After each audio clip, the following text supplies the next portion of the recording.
The movie unfolds in the year 2071 in the city of Moscow. The surroundings depict how the planet Earth has greatly suffered from the intergalactic war fueled by Cherno, an evil scientist who dreams of conquering the entire universe.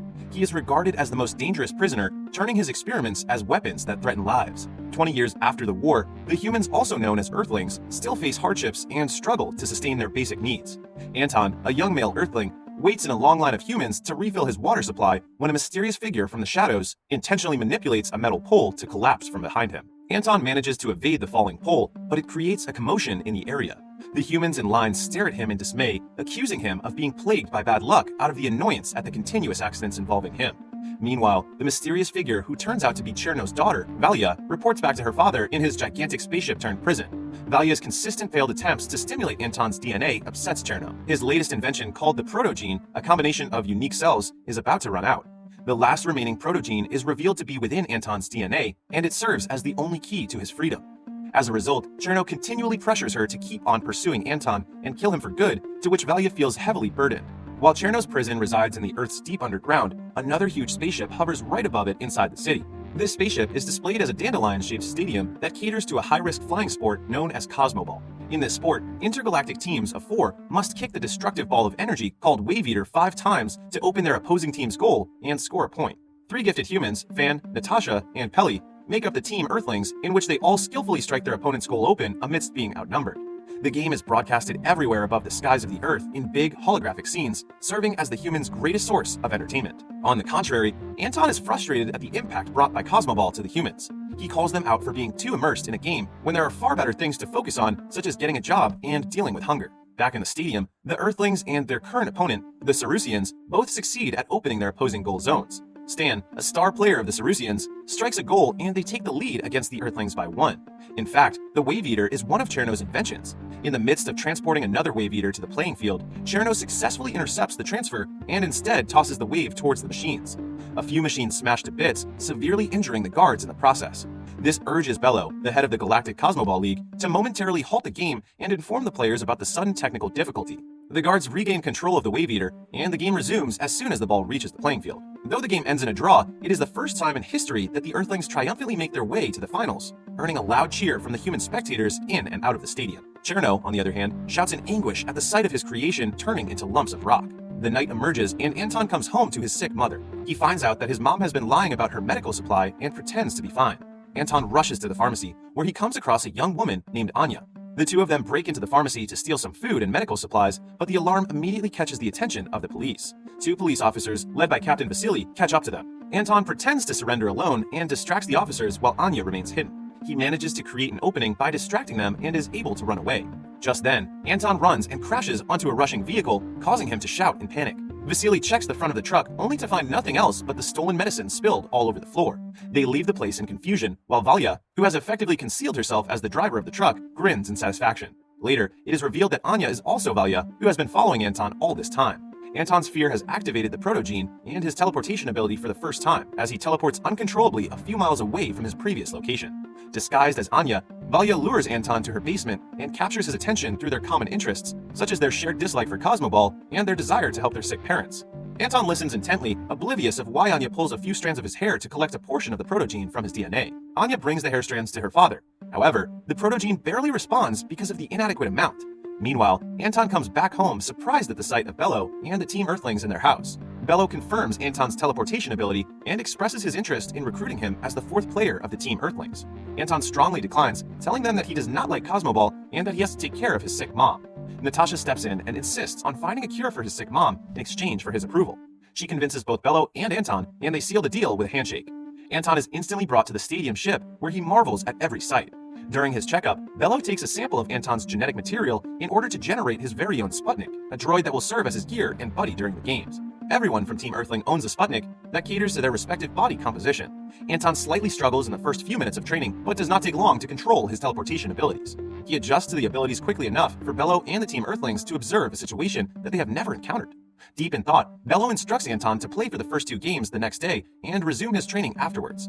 Bello leaves with Natasha afterwards to meet with the Galactic Council and talk about a possible cure for Anton's mother. The council displays their contempt in the thought of helping Anton and his mother's intergalactic infection, but Bello firmly insists on going by the deal. He regards Anton as the most gifted athlete after having seen his performance on the first day of training. Natasha spends time with Anton and expresses her fondness of him every chance she gets, which bewilders Anton most of the time. On another note, Valya, who has shapeshifted as her alternate identity Anya, captures Anton's attention through their shared dislike for cosmoball and the same intention of finding a cure for her father. She takes advantage of Anton by giving him a poisonous pod that can possibly destroy the stadium ship and end cosmoball for good. Anton Sputnik arrives at the scene with Natasha to fetch him. Before they leave, Anya gives Anton a peck on the lips and slips the pod on his hand while Anton Sputnik eyes Anya suspiciously. On their way back to the stadium ship, Anton grows interested in his Sputnik. Natasha tells him that Sputniks warn their owner on potential threats and may or may not activate battle mode depending on the probability of danger. Another game of cosmoball commences the following day. The poisonous pod stays undetected even after going through inspection. The Team Earthlings link with their Sputniks to gear up for the game. Anton, who is warily holding the poisonous pod in his hand, gets it stuck beneath his glove. Anton talks to his Sputnik and removes the glove, and Anton uses his hand to squeeze the poisonous pod, and its sap spreads across the stadium ship's floor. Anton nonchalantly walks away after following Anya's orders and enters the waiting area. As the athletes enter the playing field, Anton finds himself surrounded by a large crowd full of welcoming cheers. Back in his house, his mom watches the game together with Vasily, looking healthier than ever from the continuous medications. Soon, the players get into position and start the game. Anton, on the other hand, sits on the ground and ignores the entire game, causing the audience to call him a quitter. Bello pauses the game to summon Anton, attempting to talk some sense into him. He shows Anton the entire machinery inside the stadium ship and explains how cosmoball is more than just a game. He tells Anton about the war, Cherno, the Wave Eater, and his last invention, which is the protogene. Ultimately, he says to Anton that being an athlete allows him to give his fellow Earthlings something to hope for amidst their current situation.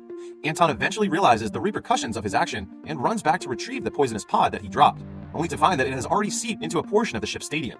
He comes back to the playing field and shouts that the stadium has been infected, but to no avail as the game goes on. Bello fortunately notices him and reacts quickly by freezing the infected area. The poison continues to spread, and the stadium ship goes into emergency evacuation mode in order to protect the audience. Natasha arrives to free the remaining audience stuck inside when the Wave Eater dashes toward her direction. Anton sees this and races to her aid before the athletes kick the Wave Eater 5 times, which results in its meltdown. He loses consciousness from being hit by the Wave Eater, but he wakes up not long after. Then he immediately goes to confront Anya in her basement, yet as soon as their eyes meet, she stuns Anton and shows him her true form as Valya while confessing her admiration towards him. Even so, she is disappointed in him for not completely destroying the stadium ship and begins to collect a moderate amount of protogene in his DNA before leaving him unconscious. Anton Sputnik hurriedly looks for him after sensing the threat. Finding him lying unconscious, his Sputnik connects with him and ends up exhausting itself to heal Anton's injury. At the same time, Cherno acquires the protogene from Valya and begins his escape plan. Through the protogene, Cherno summons another one of his creations, a gigantic puppy-like creature. He links himself with the creature to gain full control and uses it as a spaceship. The protogene in his possession also grants him the ability to teleport his way out.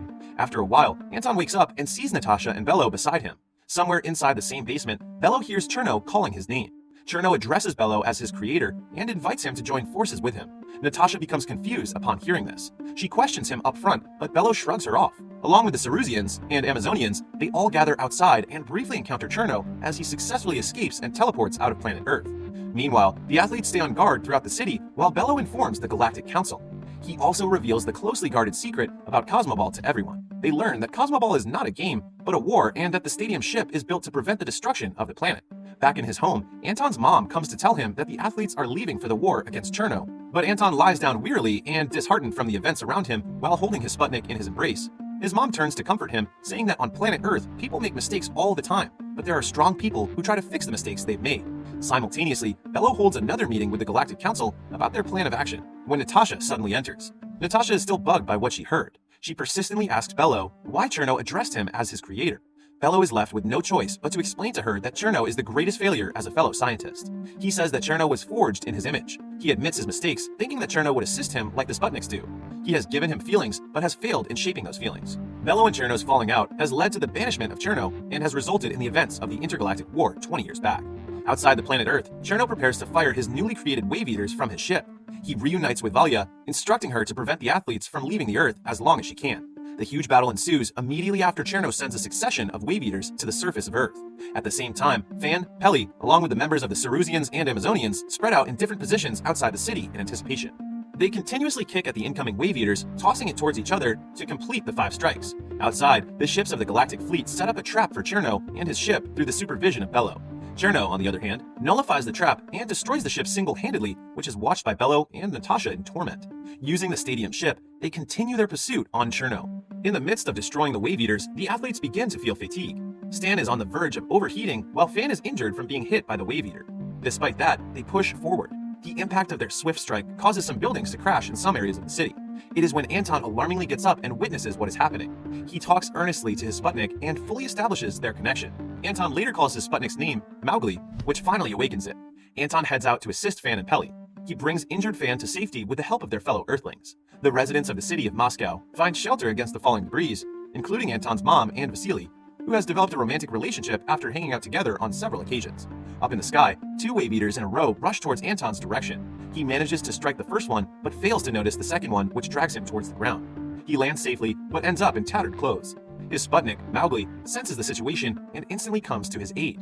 They happily reconcile and blink together, creating Anton's gear for combat. Anton is now able to communicate with the rest of the athletes, and with Mowgli in battle mode, he begins to strike once again in full spirit. He successfully destroys each Wave Eater with only one hit, impressing the rest of the athletes. On the other side, Bello decides to face Cherno head-on. He gives Natasha full control of the ship's stadium, ordering her to go back to Earth and save the others in case he does not make it back alive. Natasha agrees and teleports with Bello inside Cherno's ship, where they arrive to finally confront him. Bello later shows his true form while facing Cherno.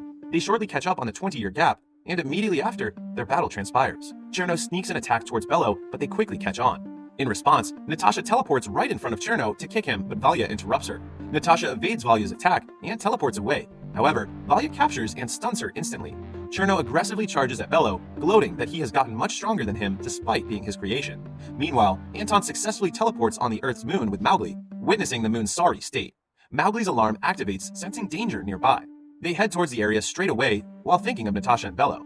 In the ship, Bello angers Cherno after he attacks with balls of ice towards his protogenes. Cherno creates a large shield to protect his creation while Bello continuously attacks. Bello slips up a ball of ice right above the shield, where he directly hits Cherno. The ice spreads around Cherno and it freezes his entire body. When Bello's constant attacks break the shield and almost freeze Cherno's entire creation of protogenes, Valya shapeshifts to Natasha's form and stuns him. Valya currently gains the upper hand, incapacitating both Bello and Natasha before she destroys the ice that has been trapping Cherno. Cherno breaks free and utilizes his elastic gear to strangle Bello. He says his parting words and is about to kill him, but Anton arrives in time. Anton takes Valya hostage against Cherno, making him release his hold on Bello. Cherno walks towards Anton's direction and challenges him as if he can never kill Valya. He mentions that Valya has never been a perfect creation and stabs her in the abdomen himself. Cherno's blade lightly touches Anton's gear, and it pushes him forcefully on the lining of the ship, where he is trapped and unable to teleport. Bello barely manages to keep Cherno distracted by dropping a bead of ice in an attempt to neutralize the power of the ship. The evil Cherno proceeds to direct his makeshift spear towards Bello and kills him instantly. Anton takes the chance to connect with the ship itself through their shared selves. He meets the puppy-like creature, and it wildly chases him. As Anton nears the exit, he decides to stop and directly faces the creature instead. The wild creature is taken aback, its limbs coming to a full stop in front of the Earthling. They both stare at each other for a moment, and Anton later protests vehemently at the creature for its threatening behavior. It roars at him in reply before it senses their connection. Pushing further, Anton calms the creature by lightly touching its head. Soon enough, he successfully establishes trust with the creature, enabling him to break free of the lining of the ship. Furthermore, the creature grows fond of Anton, which ultimately destroys its connection from Cherno. Cherno tries to resist and exclaims that he is the master, but the creature no longer listens to him. He is mercilessly ejected out of the ship and tossed onto a massive ball of hot gas, where he melts to death. Natasha regains control of her body after being released from the trap. Anton teleports back to her, and together they return to Earth. On Earth, the citizens have grown tired of hiding. They become determined to survive and gather to fight for humanity. Through Valya's lead, they go to position, ready to fight the Wave Eaters coming their way, when all suddenly stop and stay in place after Cherno's defeat. Claiming their victory, the residents of the city of Moscow cheer out loud. After some time, the city is brought to better shape under the leadership of Natasha. The energy from the remaining Wave Eaters has been harnessed to restore and improve the way of life on Earth. In her speech, she stresses that it is the time for Earthlings to live, not just arrive.